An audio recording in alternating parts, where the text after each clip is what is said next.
Get this go back.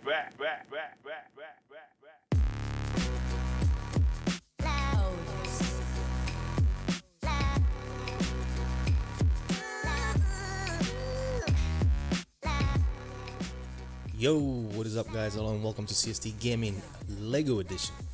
How the hell are you guys doing today? Hopefully you guys are doing great. We're gonna be building another Lego set today. Obviously, as you can see, I've already built it. The box is open.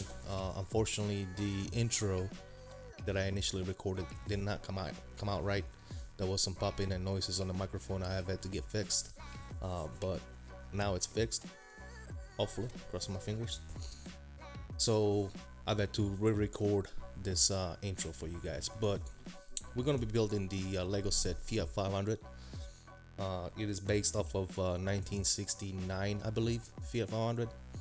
I hold this car near and dear to my heart because, as you guys all know, well, most of you should know that I am from Italy, and this particular vehicle is the vehicle that I learned to drive in. Stick shift, double clutch, you name it. So I'm pretty proud of this one. Like I said, it holds a nice little spot in my heart. As a matter of fact, the one that I learned to drive in was yellow in color, just like this one. It used to belong to my grandfather, bless his soul. But yeah, I hope you guys enjoy. But let's take a look at this box real quick. It is rated for 16 and up. It is Lego set number 10271. Obviously, it's Fiat 500. It's got 160 pieces. It is a creator set, Lego creator set, and down here at the bottom it says it's a Fiat Nuova 500 or 500. It's got a nice picture in the front, in the car, with the little easel and the painting on it and all that good stuff. Let's take a look at the back of the box. It just shows you more about the car itself. Obviously a nice shot of the car from the back corner here. You can see it's got all the stop lights, license plates, the briefcase in the hood, or in the trunk actually. That's where the engine is, which is typical of this car. Back in the 60s they used to have that briefcase in the back here that acted almost like as a trunk, if you will. You can see the picture of that briefcase thing right here is where you store your little brushes and your paint colors and all that good stuff for the painting. What else we got right here?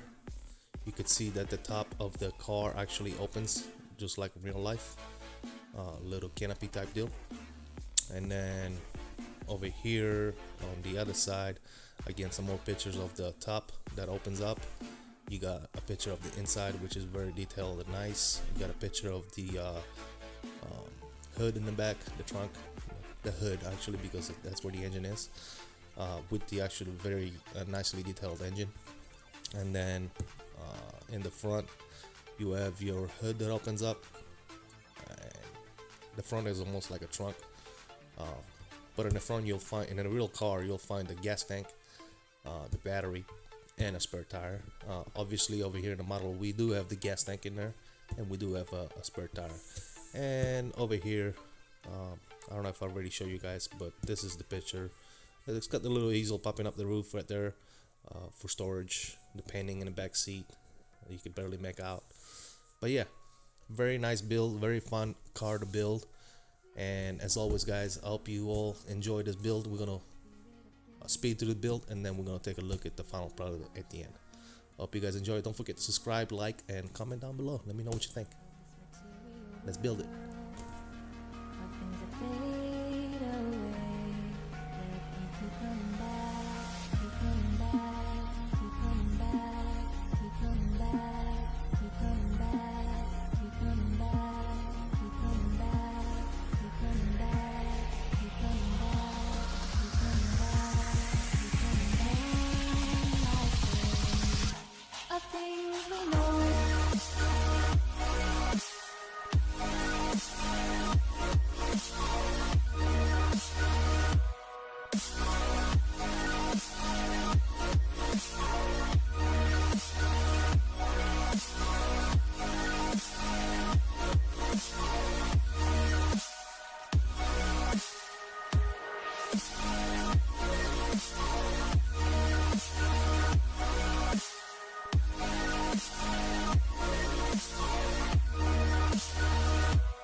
Alright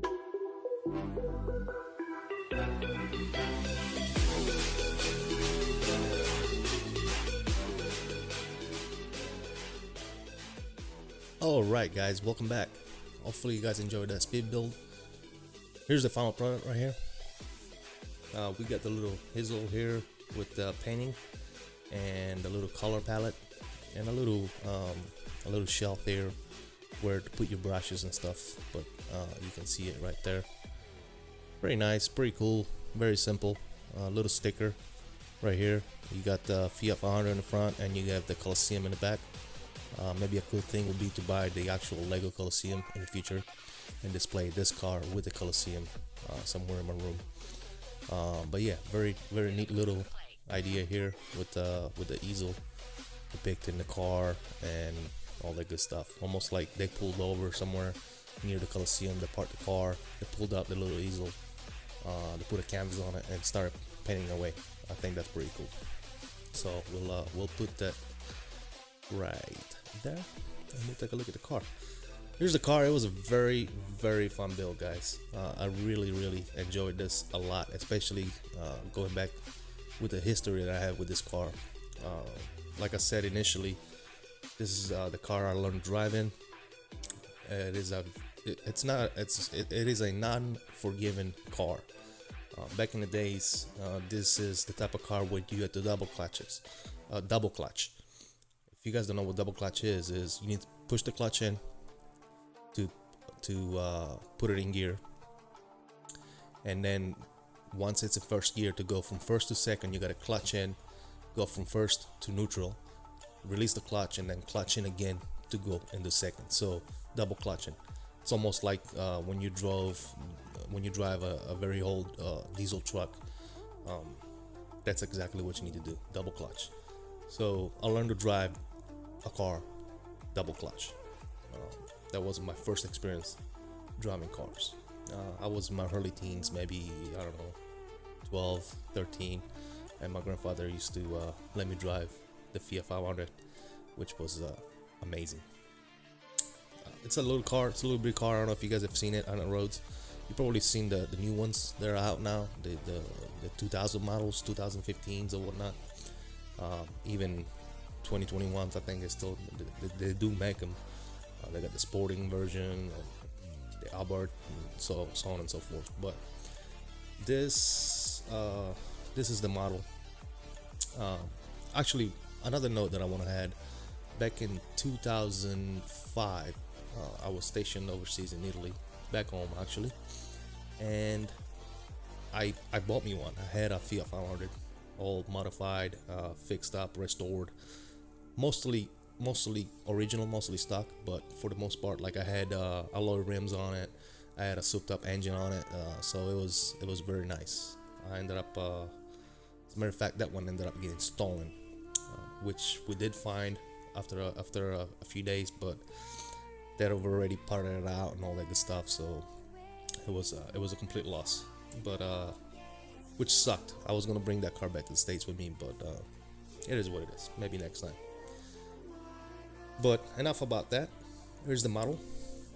As you guys can see, if you look at real life pictures of this car, this is probably the closest I've ever seen a Lego model depict an old, 1960 style Fiat 500. This is, I would say that this is probably a 1969, 1970. Back in the late 60s, they actually had a Fiat 500 with the suicide doors that open up the other way around. That one is really hard to find nowadays, but you can still find them and restore them. They do take a lot of work and a lot of money, but they're still out there, and it's very cool to see one of these cars with the suicide doors. It's awesome. Anyways, so here it is. It's got all the functions that you would see in a real car. We'll start with the front. In the front, you have your headlights, your blinkers, license plates, the little emblem, Fiat the way they replicated the Fiat emblem right here. I thought that was amazing. I don't know if you guys can see it. Actually, yeah, that's a pretty good shot. Look at that. How cool is that? It's got the little stash on the sides and the little Fiat emblem in the middle. It's got the license plate, bumper. The bumper mostly on these cars are going to be chrome, but obviously we don't have any chrome. We got gray, which does a fine job as it is. So headlights, you got your blinkers down here, emblem, license plate, and your bumper.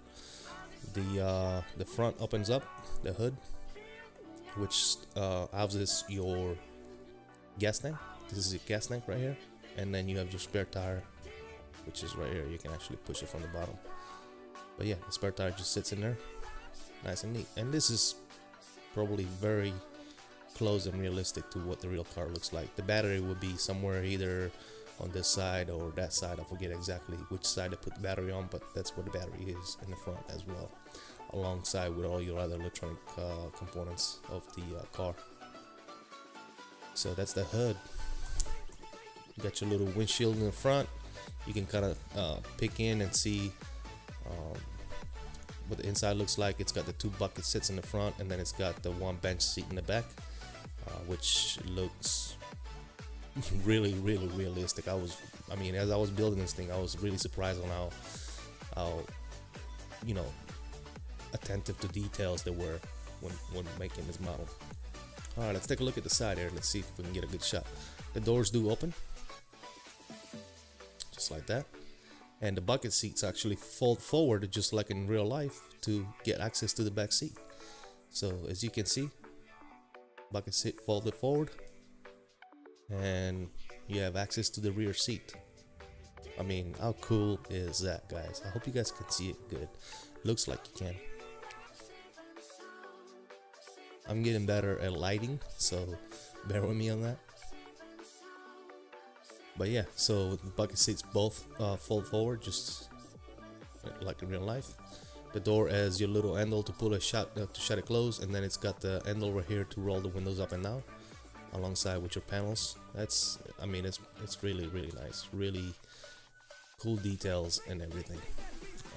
In the back you have your briefcase that actually opens up and houses your brushes for the painting right there. You can take the briefcase off and on as you wish. You got your tail lights, the brake and the blinkers, and then you have your license plate right here. This obviously opens and reveals your engine. Very detailed, nice, cool little engine right there. How cool is that? Amazing. You can actually see through the back window as well, looking forward, how cool the steering wheel is and the dash, and it looks very realistic. Me having seen a lot of these cars, I can tell you that this is very realistic and as close as possible to real life. Moving on to the roof, you have your little top that opens up, and I would have never thought of this. That, like, the way they did it, it's so real. Like, this is exactly almost to a T on how the real top on this car opens, just like that. It's got a little vinyl top in real life, and it folds up just like that. It's got 2 little tabs in the front right here on the inside. You open those tabs up and you flip that thing backwards just like that. I mean, it's simplicity was the key, I guess, back in the days. So you put this thing up, and now you have almost a semi-convertible, you know, like your old school moon roofs or whatever you call them, sunroof. But yeah, very cool. Let's see if I can get you guys on the inside. There you go. You can see the dash. You got your little steering wheel right there. You got your blinker on the left of that, your blinker lever, little speedo right in the middle, just like real life. And then in the middle of the dash, you can see it's got the little key to turn the car on and off, and then 2 switches on the side of the key. One of the switches was probably, if I remember correctly, one was like windshield wipers, and the other one was something else, maybe the heat, I forget. But then on top of that, you have what might be a radio, if I remember correctly, I forget. As you can see on the inside right there, It does have a shifter column. Let me see if I can get you a shot to where I can. There you go, right there, right next to the wheel, right there. You can see it's got a little shifter. How cool is that? Look, and between the seats, it's kind of hard to see because the seats are right there. Let me see if maybe. Oh yeah, the wheel right here is adjustable. Well, right before I popped it off, look at me. Let's see if I can put it back on without breaking everything. There you go. What was I gonna say is you can actually move the wheel up and down like that. It's a little bit adjustable, but you can't really see it. But in between the seat, you actually do have a parking brake lever that you can actually move up and down. But it's so tiny, it's kind of hard. It's kind of hard to make out because it's black on black and everything else. But yeah, so there is your Nuova Fiat 500. Let me know what you guys think in the comments down below. Let me know if you're enjoying this Lego build as much as I am. Obviously, I'm the one putting it together, and it's enjoyable as hell. I have a lot of fun building this type models. Lego has almost always been one of my passions. I have tubs full of Lego. But I can't even build anymore because I really don't even know what sets I have in there from my son's younger days and my younger days as well. I do have some pretty amazing stuff that it's put away. I have like little figs that are worth like $50, $60, $70, just a little figure and mini figs. So it's pretty cool. Lego is always becoming a bigger and bigger collectible type item, so it's one of those things that's always gonna gain value in the future. So I appreciate it. It's a cool little hobby. But enough about me. Let me know what you guys think in the comments down below. And if you're new, as always, don't forget to subscribe, like, and hit me out with a comment. Let me know what you guys think. Alright guys, until next time, stay safe and peace out. I know my limits, you can break me down, but I'll stay till the finish line. And I've been counting minutes for quite some time now, just to see you again. And